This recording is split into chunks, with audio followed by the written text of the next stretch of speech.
two men lost in a maze, and one of them says, "I've got to get out. I don't know what I'm going to do," and just starts running around the maze, endlessly around and around the maze. And the other one says, "Well, actually, I'm going to stay here and I'm going to start drawing a map." And as he starts to draw a map, he moves more slowly, and he gradually figures out where it is that he's going and where it is that he's been, while the other guy kind of pelts around like a headless chicken. And the guy, obviously, who draws the map gets out first.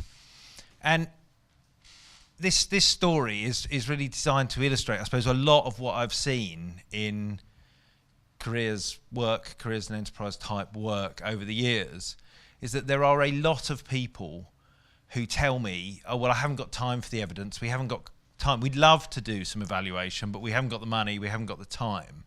We're a small organisation. We don't have very much money. We can't do all of these things." And I think, to me, that the purpose is that it's not good to do a lot of things that do no good. It's not good to do a lot of things that aren't effective. It's only good, it's much better to do a few things that are really effective. And so that's really been the principle that we've tried to live by in Careers and Enterprise, is to have the evidence base that sits underneath the work that we're doing, and also to try and encourage other people to engage with the evidence base. And that's what this seminar series is about, and a lot of the work that we're doing. So I'll start by kind of highlighting what it is we're going to talk about. And so we usually at the company, we talk about careers and enterprise programs or careers and enterprise activities. I think what we're describing actually kind of fits quite closely with the OECD definition of career guidance, which is a broad definition and which is quite a different definition from the one that probably in the popular imagination career guidance would mean. We're not just talking about one-to-one interactions between an individual and a professional careers advisor, but the full range of activities that you might do which will help individuals to make educational and work choices. So that might include work experience, that might include employer talks, that might include professional career guidance, careers education, all sorts of different activities, information giving, it might be online, it might be by phone, and so on. And so that's the kind of, I think, the territory that we're going to travel today, really.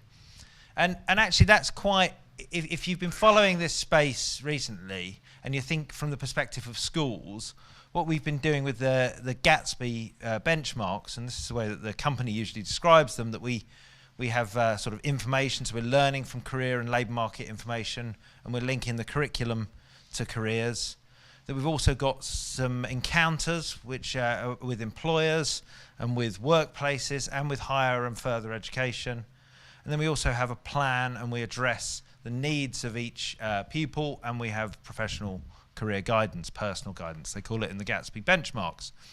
And I think that actually aligns really well with the OECD definition from the perspective of schools. So what we're talking about, and in the Gatsby report, what we say is, well, it's not one thing, there's no magic bullet, it's lots of things done well and consistently over a long period of time. And I think that's, if we're thinking about what the evidence tells us about what's effective in careers and enterprise, then actually that's not a bad summary, that actually it's quite a lot of things done well over a period of time. So career guidance, as I see it, is kind of got two purposes. The first thing is that in an ideal world, it would be part of an effectively functioning education and employment system. It would be helping people to make educational choices and to move through a system which was kind of logical but was still complex because the world was inevitably complex. In an imperfect world, which is unfortunately the one that we live in, then the purpose of career guidance is to partly help people to make sense of a system which often doesn't work. So we have qualifications which lead you down paths that there are no jobs for. And equally, you have jobs which there are no qualifications for, or not ones that are obvious. And so career guidance is actually about trying to help people to make some sort of sense of that, make sense of this imperfect world, and find their way through it. So this is kind of what I was going to cover today. So we're going to talk a little bit about what we're actually trying to achieve, why we might care about the evidence base, then what works, and get onto the kind of practically what do we know is effective, and then a little bit at the end on where do we need to go next with the evidence base. So what are we trying to do? Well, I think what we're trying to do as a company is something like this, and the narrative I think we'd like to be able to tell in a few years' time would be something like, employers report improvements in the work readiness of young people and are more likely to hire them, resulting in reduced youth unemployment and needs. Employers report fewer skills gap and shortages, particularly in relation to STEM, which results in improved productivity and increased earnings for young people. And importantly, that the life chances created by this new system are available to all and lead to increased social mobility. So this is an aspiration for a perfect world, but I think it's good and important for us to have that, because one of the things that we're trying to do when we're evaluating work is to think about where it is we want to get to and whether the things that we're doing have any kind of chance of moving us in that direction. And so to kind of try and paint a picture of what an effective functioning education and employment system would be, we then can think, well, what kind of role can an organisation like Careers and Enterprise play in it? What kind of role can schools, what kind of role can other careers providers, and what kind of role can the activity of giving some kind of career support to young people play? So clearly that is not the world that we currently live in, and if we're going to get there, that's going to require some changes from a range of different types of people. And so again, this is helpful in terms of us thinking about how we might measure or evaluate this. We need to change the way that young people think and behave. We need to change the way that schools act and what they prioritise. We need to change the way employers relate to the education system. And we also need to change the way in which careers providers act and careers professionals kind of manage their practice. And importantly, it also requires changes in the way that they all relate to each other. And that's where we start to think about this as a market or a system. That we're not just simply talking about influencing one of these things, but we're thinking about influencing how all these different types of people or organizations relate to each other. And we've done some thinking about, well, what is it we're trying to achieve? What kinds of things can bringing a young person and an employer together, what kinds of things can they achieve? What kinds of things can giving somebody some work experience achieve? We've looked at some of the evidence in this, and we've tried to come up with some categories. So we think we can make young people more personally effective. We think we can make them more confident about their futures and to believe that they have more control over their futures. We think we can actually increase their engagement in education. So we looked last year at mentoring as an intervention, and one of the things we found that it could do was to increase young people's engagement with education.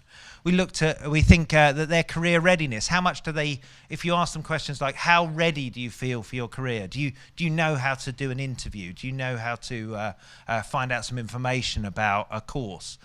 Their chances of saying yes to those kind of questions. We also think that there's some things around employability or employability skills, that the values and attributes that employers actually think are worth employing someone for.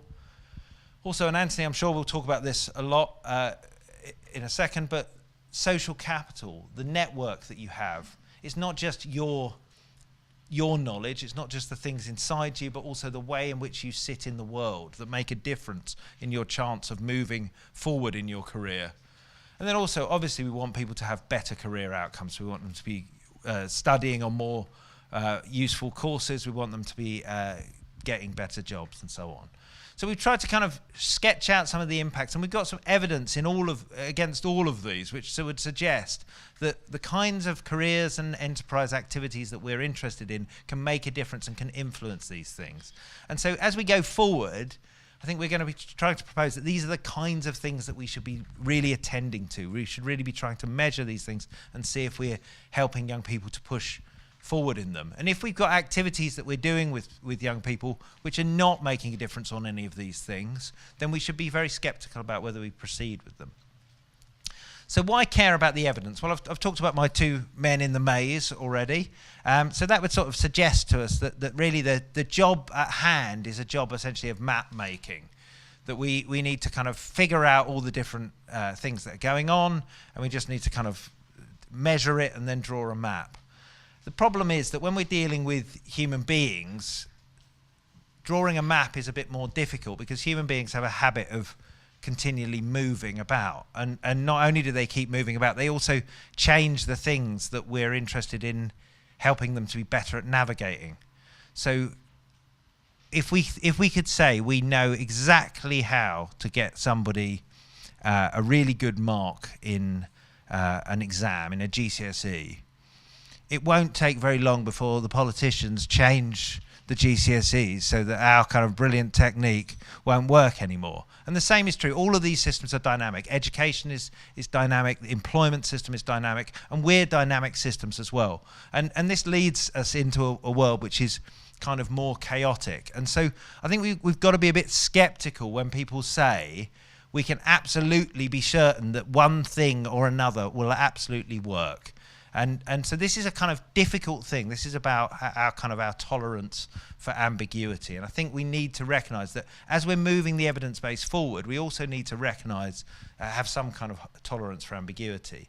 Because the problem is, there are lots of different ways. When you start to work in social research, there's lots of different ways to basically interpret the same data. So we've got quite a few different ways of the kind of half empty, half full question. And as soon as you start to give people some data, is that half empty, is it half full? Is it relevant whether it's even empty or full? Is that actually what we're looking at? Different kinds of traditions, different kinds of perspectives, different kinds of interests will interpret the same data in different ways. And that's not to say that there isn't some kind of underlying reality or some underlying truth that's going on here, but just that it can be difficult to pin down. And so I think what we're doing in research and evaluation as well is trying to create a plausible account of reality. We're trying to look at the things that are out there and trying to understand what is in all likelihood probably true, given that we will never be able to absolutely nail these things down. And so that, I think this is one of the challenges of doing any kind of educational research. And so what we've tried to do is to come up with some ways of describing the certainty we have about different kinds of evidence that we're presented with. So this is the Early Intervention Fund. I've got this little scale, and it's quite simple. I'll just sort of explain it to you because I found it really helpful in terms of thinking about what it is I'm looking at. So if I test something, if I see an intervention, so let's say my ability to throw a ball from one end of the room to another. If I'm going to test that, and how effective is that?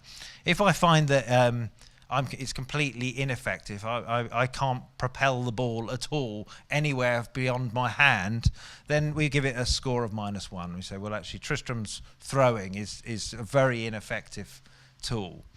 Now, if we say, well, actually, I can tell you that I can throw the ball, but actually I don't know whether I can. I've never tried it, but I think it's possible.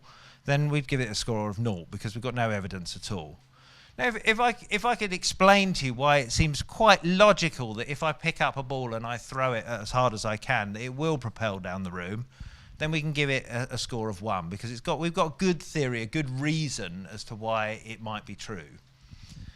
And then we start to move up, and so when we give it something a score of 2, we're saying, well, actually, it's potentially effective because we've done it a few times, and it seems to have worked in the few times we've tested it. And then we start to say, well, actually, we've got a very good test that we've done. We've had lots of people watch and check, and we've measured exactly how far it goes. So we're very confident how far you can throw this ball, and so we've got some good evidence here. And so that when we get up to a kind of evidence of 3. And then ultimately we get up to 4, where we have multiple high-quality evaluations of something which says that something works. And in that case, we might even have a literature review or a meta-analysis where people have brought all these things together and said, well, look, we've looked at all of these examples of somebody doing something, and it seems to work in pretty much every time, or these are the effects that it has every time. And so what all of these are saying is not that that there couldn't be that you couldn't do something and it wouldn't work for this particular individual, but it's saying on the balance of probability, all the times we've tested it, it keeps coming out the same way, so it's probably going to be true going forwards. And that's what we're trying to do, I think, in terms of building some sort of understanding of the evidence base. So what we can do is find the best research available, work out what it tells us about policy and practice, and then I think critically we can try and make it into something usable that people can actually do something with. And that's one of the key stages of evidence-based policy or evidence-based practice, is that we don't just do some tests, we don't just do some research, we also think, what does that mean in practice? And this is something that we're very kind of engaged in, is not just doing kind of abstract research, which is not to say that there's not some value in doing some abstract research, but the kind of work that we're doing at Careers and Enterprise is about trying to do some very practical stuff and draw out the implications of stuff that other people have done as well.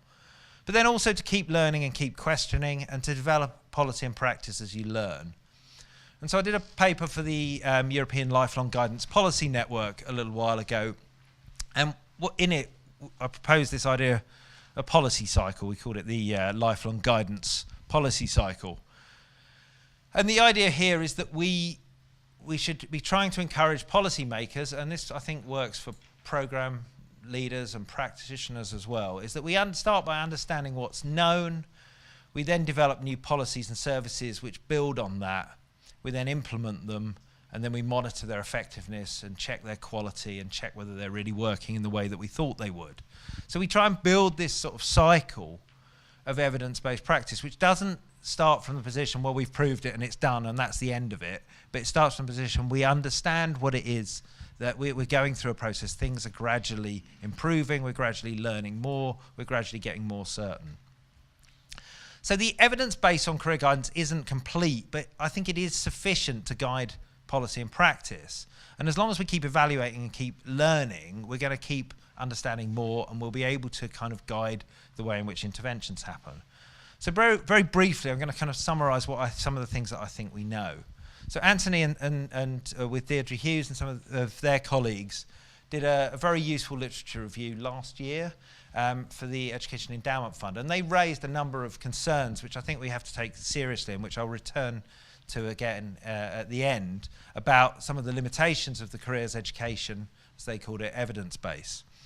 But they said, well, actually, there are some things that we should be doing if we're doing this, based on what they found. So careers education should be personalised, and it should recognise the needs of different learners. It needs to start at an early age, and often we know in reality that it doesn't.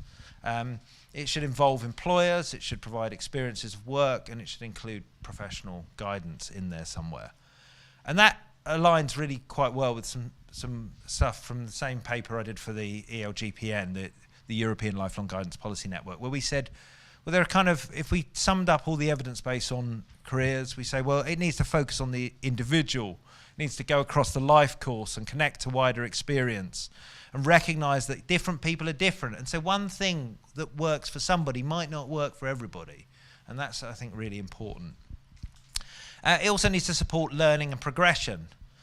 So it needs to involve employers and working people, provide active experiences of workplaces. It's not just one thing, I've already said that, but that's kind of came out in this review as well.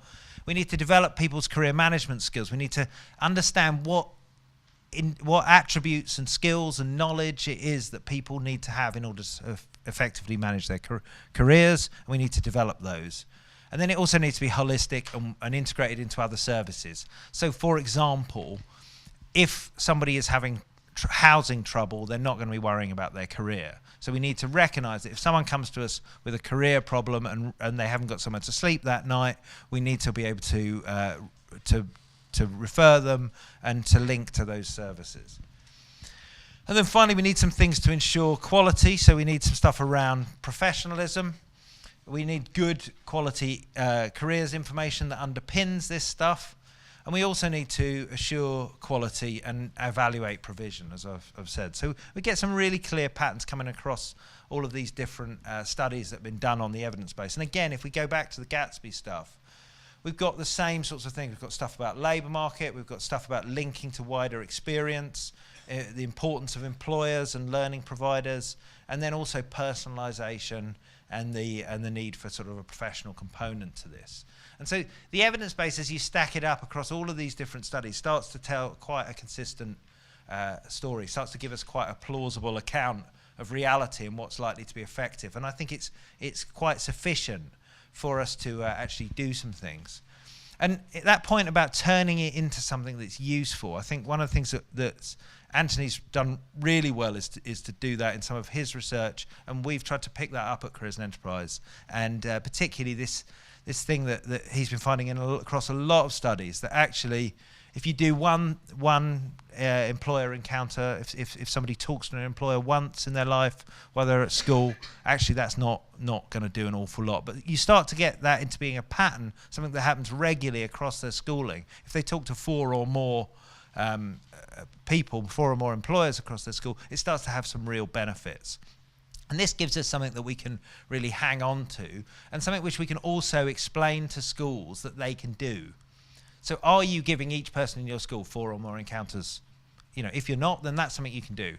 Are you meeting the Gatsby benchmarks? Well, if not, that's something that you can do. You can look at those. And we've built a tool which we're using with schools to try and help them move forward on the Gatsby benchmarks. So this is all the stuff that we're doing. It's not just about understanding what works, it's also about finding ways, mechanisms that translate that into some kind of practice. So this is, I think, where we are really. Now, what we're doing at the moment is we've tried to make some initial assessment of where the evidence base is on a range of different education employer type interactions. We've categorized them into sort of 3 columns about things which we think are very strong evidence, things where there's some evidence, and some where there's limited evidence. And our point here is not that the things that are in the limited evidence box are ineffective.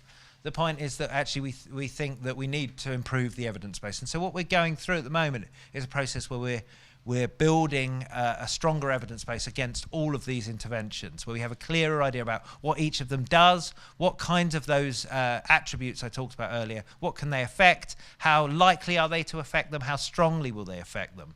And what you could expect to see is that over the next few months, we start to rearrange this list. We have a better idea about what fits under each of these things. And not only that, what can we expect each of these things to actually do? So that's leading us, and we've been really influenced by the Education Endowment Fund, who have got this, what they call a toolkit, which allows you to look at things like arts participation, behavioural interventions and so on, various kinds of more mainstream school-type interventions, and to make a judgment about the relative evidence strength for each of them. And the idea is that it's supposed to encourage teachers to think about, well, if I'm going to do something, if I'm going to bring some new innovation into my classroom, which one of these are most useful? Which one have I got the best chance will work? And we'd like to do something very similar for careers and enterprise activities. And so that's what we're involved in a process of doing at the moment. And we've got literature reviews, which we're working with people like Education and Employers and ISEGS and Institute for Employment Studies and various other people who are all doing this stuff with us. And so by the time we get to the summer, or by the time we get to the next academic year, we will be in a much better position where we'll be able to say, well, actually, if you run a careers fair, this is what you can expect to happen. And this is what the relative value of doing a careers fair is against, say, running a mentoring program. And so this is where we're trying to get to. So to finish off, I'm just going to say a little bit more, because I've tried to kind of talk about what in the evidence base I believe to be sufficient for us to make some judgments on, but that doesn't mean that I'm uncritical of where the evidence base is. And there are a number of things that I think we could talk about, or studies that we could do which would make it better. So I think we need some studies which explore the optimum timing, duration and mode of delivery of different kinds of career guidance interventions. We need to know when we should be doing stuff, for how long, with what year group, that kind of thing. And it would be, and it's actually very difficult when you start to get into this, very difficult to make some of those decisions.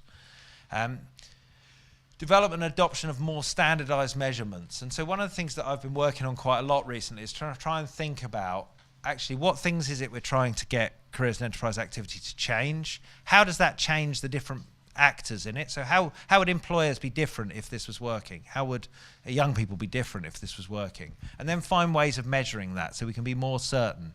And one of the things I think as a sector we have to come together on is that we have to be in a position where we actually start to use the same measurements rather than inventing new measurements every single time we do an evaluation of a study, because it then becomes very difficult to compare one type of intervention to another. We need to use more controls and more randomization, so we need to not only just do things with the people who turned up, but also because they may be a different type of young person who's turned up to come to the careers fair than the ones who didn't come. So we need to find ways of working out whether it's actually that's doing the work and making the difference, or whether it's actually the intervention itself. And there's various approaches that we've got to do that, which include things like using controlled trials and randomization. We need more longitudinal work. We need to make more use of administrative data sets. So the data sets that, like the LEO data that John has been digging into recently, so longitudinal data which is being pulled together by the government, but also data that programs collect and so on. There's lots of data out there which we could potentially be using to do analysis and try and work out what's effective. And getting hold of that and thinking about it all and thinking about how to use it is always tricky, but I think it's worth doing. And then we also need to keep doing literature reviews and ultimately to do statistical meta-analyses which enable us to combine multiple studies together and work out whether actually they're making a difference. The classic thing is I could review 100 studies that all say this particular intervention is working, but then one study says it isn't, and if the one study that says it isn't is with a sample size that is 100 times as big as all the other ones, it may be that one's much more reliable and worth looking at. And there's techniques that researchers have to try and use to make some sense out of these sorts of things. And we need to be doing more stuff like that.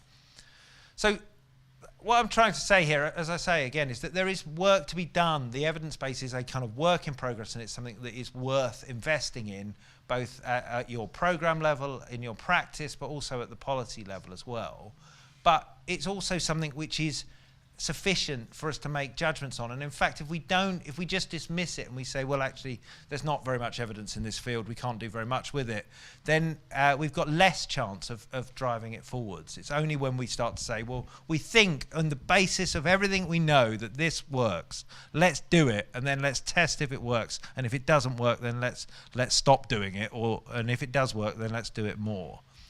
But I think in order to do this, and this is really, I think, one of the trickiest things of all, and it's where we're working, and I think where we're very keen to work with people here, is for us to start thinking about how we translate the evidence base, how we translate the tens or hundreds of thousands of academic papers that are on Google Scholar that might be of potential interest, how we translate them into something which is actually used and usable by practice, and actually which starts to change the lives of the young people that we're all working with.